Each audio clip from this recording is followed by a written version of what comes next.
झारखंड में नहीं मिला, तो हमारी मांग है कि आरक्षण लागू होगा। ये भी माननीय प्रधानमंत्री जी बता दे कि आरक्षण जो हम मांग करें वो हमारा मांग जेन्युइन नहीं है, तो जेन्युइन नहीं है तो हमें अब बता दे। अगर जेन्युइन है तो मुझे लगता है कि विलम्ब क्यों हो रहा है, जब 2014 से ही लगातार आप हमसे हमेशा वादा करते आए कि समय पे हम आरक्षण करेंगे, लेकिन 6-7 साल बीत गया और अभी तक आरक्षण नहीं हुआ। तो अभी तो हम लोग संघर्ष करेंगे, समाज के लोग खड़ा है संघर्ष करने के लिए और मजबूती से 2022 में चुनाव लड़ेंगे। लेकिन मेरा मुख्य एजेंडा और लड़ाई तो यही है कि निषाद को आरक्षण दिलाना, और जब आरक्षण के साथ साथ हम राज्य देश के लिए भी हर लोगों के लिए काम कर रहा है। जैसे हम बिहार में मंत्री हैं तो हम 12 करोड़ जनता के लिए आज मंत्री हैं और सबके लिए मैं काम कर रहा हूँ, सिर्फ अपने समाज के लिए ही काम नहीं कर रहा हूँ। हाँ, समाज सर्वोपरि है, क्योंकि उन्हीं के सहयोग से, उन्हीं के आंदोलन से, उन्हीं के लड़ाई लड़के मैं आज इस मुकाम पे पहुंचा हूँ, तो उनके लिए तो हमें काम करना ही है।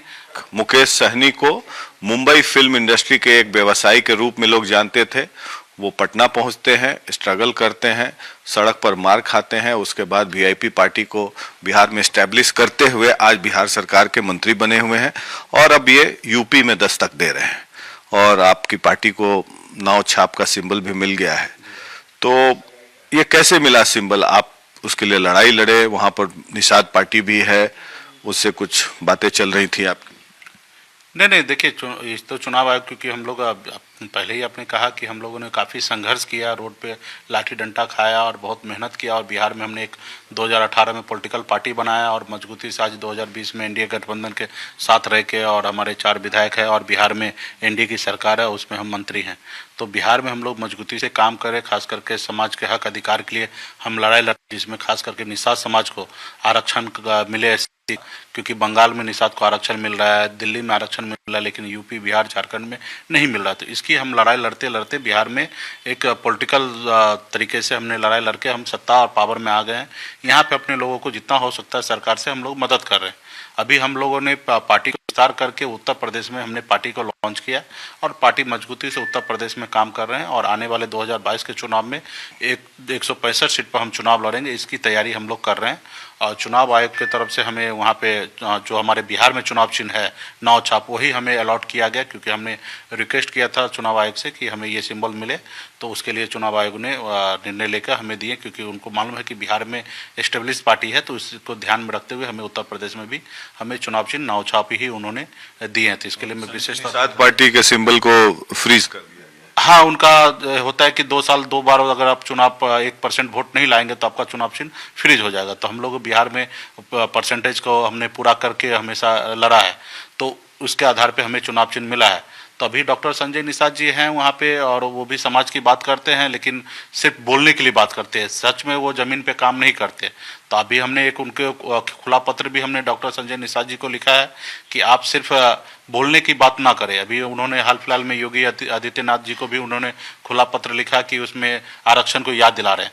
तो हम उसी तरीके से हम डॉक्टर साहब को भी याद दिलाना चाहते हैं कि आप जो है वो खुले मंच पे आइए, समाज के साथ खड़ा होइए, और हम आपके पीछे से हम हर तरह से आपको सहयोग करेंगे। ये नहीं कि आप बात तो समाज को कीजिए, लेकिन बंद कमरे में अपने लिए और अपने परिवार की बात कर लीजिए। 2018 में भी एक टिकट पे समझौता करके समाजवादी पार्टी से बेटा को सांसद बना लिए। 2019 में भी एक टिकट पे समझौता करके बीजेपी का सांसद बना दिए बेटा को। इस बार अभी 2022 में बड़े बड़े पॉलिटिकल पार्टी को झुकाना था, इस जगह पे भी आपने एक एमएलसी पे समझौता। निषाद के सामने आप क्या शर्त रख रहे हैं? उनको यही कह रहे हैं कि आप मजबूती से समाज की अगर बात करते हैं तो सामाजिक लोगों को खड़ा कीजिए, एक प्लेटफॉर्म पे आइए और समाज की आरक्षण की जो लड़ाई लड़ रहे हैं वो लड़िए, और उसमें हम आपको साथ देते हैं। लेकिन ये नहीं कि आरक्षण के आड़ में आप अपने परिवार के लिए और अपना हित ढूंढ लीजिए। तो इसके आप लड़ाई लड़िए। उत्तर प्रदेश में अभी ये स्थिति है कि निषाद समाज जिसके साथ रहेगा उनका सरकार रहेगा। आज जिस तरीके से आज सरकार को एहसास हुआ कि कृषि कानून जो बिल था कि किसान आंदोलन करे उनके फेवर में नहीं है, तो उनके लिए सरकार को वापस करना पड़ा। तो एक उनकी ताकत को देखा और उसके लेके सरकार को पीछे हटना पड़ा। उसी तरीके से यूपी, बिहार में, झारखंड में निषाद का एक बड़ा वोट बैंक है, बड़ा ताकत है। तो केंद्र सरकार को समझना चाहिए और वो करना चाहिए आरक्षण। बीजेपी से भी बातचीत चल रही है सीटों को लेकर? आप 165 तो बोल रहे हैं, लेकिन क्या बीजेपी से भी बातचीत चल रही है? किसी से बात नहीं कर रहे हैं। हम 165 सीट पर लड़ना चाहते हैं। अभी हम किसी पॉलिटिकल पार्टी से बात नहीं कर रहे हैं। हमारा क्लियर है कि बीजेपी अगर आरक्षण करेंगे तो फिर हम उनको बगैर कंडीशन उनको मदद करेंगे। अगर आरक्षण लागू नहीं करते हैं तो हम उत्तर प्रदेश में चुनाव लड़ेंगे और अपनी ताकत को दिखाएंगे। बीजेपी के साथ अलायंस नहीं करेंगे आप? नहीं, बिल्कुल ही नहीं। अभी तो फिलहाल हम अपने तैयारी में लगे हैं 165 सीट पे, वहाँ पे हम चुनाव लड़ेंगे आने वाले समय में।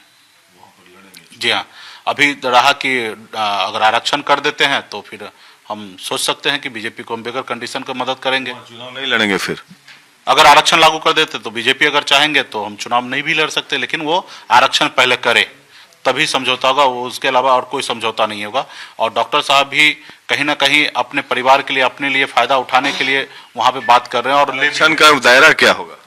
एससी का आरक्षण है जो हमारे संविधान में हमें आरक्षण मिला हुआ है, जो बंगाल में आरक्षण मिला है, दिल्ली में आरक्षण मिला है, बिहार और उत्तर प्रदेश झारखंड में नहीं मिला। तो हमारी मांग है कि आरक्षण लागू होगा। ये भी माननीय प्रधानमंत्री जी बता दे कि आरक्षण जो हम मांग कर रहे हैं वो हमारा मांग जेन्युइन नहीं है।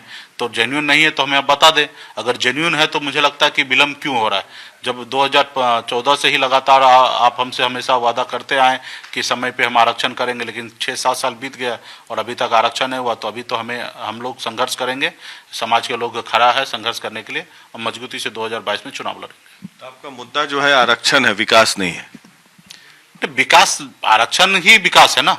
आरक्षण जिस रोज हमारे लोगों को मिल जाएगा, जिसको संविधान में जो दिया है दायरा, अगर उसको मिल जाएगा उसी रोज उसका विकास होगा, उसी रोज उनके लिए अलग फैसिलिटी होगा। जैसे आज SC ST के लिए हम 15% अलग से बजट बनाते हैं कोई भी योजना के लिए, तो जिस तरीके से निषाद को आरक्षण मिल जाएगा तो 15% अलग से योजना का अलग से लाभ मिलेगा। जिस रोज योजना का लाभ मिलेगा उसी रोज उनका विकास होगा। तो आरक्षण तो विकास से ही जुड़ा हुआ है कि गरीब लोगों को ऊपर लाने की बात हो रहा है कि उनके बच्चे अगर 450 नंबर में पास नहीं ला पाते, अगर 400 ला रहे हैं तो उनको नौकरी मिलना चाहिए 15%। तो ये सारे चीजें जो आरक्षण मिला है तो उसी के लिए, विकास के लिए ही तो मिला है। ठीक है, आरक्षण के बाद आखिरी सवाल मैं पूछूंगा यूपी के संदर्भ में कि आरक्षण आप चाहते हैं तो आप समाज के नेता बनना चाहते हैं या राज्य के नेता बनना चाहते हैं? देखिए, पहले तो हमारी जो लड़ाई है निषाद समाज को हक अधिकार के लिए, मैं मुंबई से बिहार आया और मैं राजनीति करने के लिए नहीं आया था, उनके हक अधिकार लड़ने के लिए आया था। मैं मुंबई में ऐशो आराम की जिंदगी जी रहा था, तो मेरी लड़ाई तो निषाद को आरक्षण दिलाने का था। लड़ते लड़ते एक व्यवस्था बना कि हम पॉलिटिकल पार्टी बनाए और हमें लगा कि जो काम दूसरे को कह रहे हैं करने के लिए वो काम हम कर सकते उस जगह पे पहुंचने पे। तो इसके लिए हमने पॉलिटिकल पार्टी बनाया और उस जगह पे हम आज पहुंचे भी, राज्य में हम काम कर रहे हैं। लेकिन मेरा मुख्य एजेंडा और लड़ाई तो यही है कि निषाद को आरक्षण दिलाना।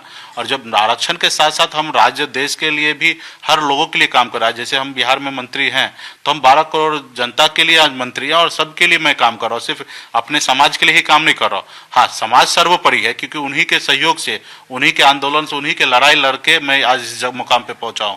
तो उनके लिए तो हमें काम करना ही है। और बाकी रहा कि सभी के लिए हम लोग हर जाति धर्म के लिए लोगों को मानते हैं और सबके लिए हम लोग काम कर रहे हैं। और भी इस तरह के वीडियो देखने के लिए हमारे चैनल को सब्सक्राइब करें और साथ में बेल आइकन को दबाना ना भूलें। धन्यवाद।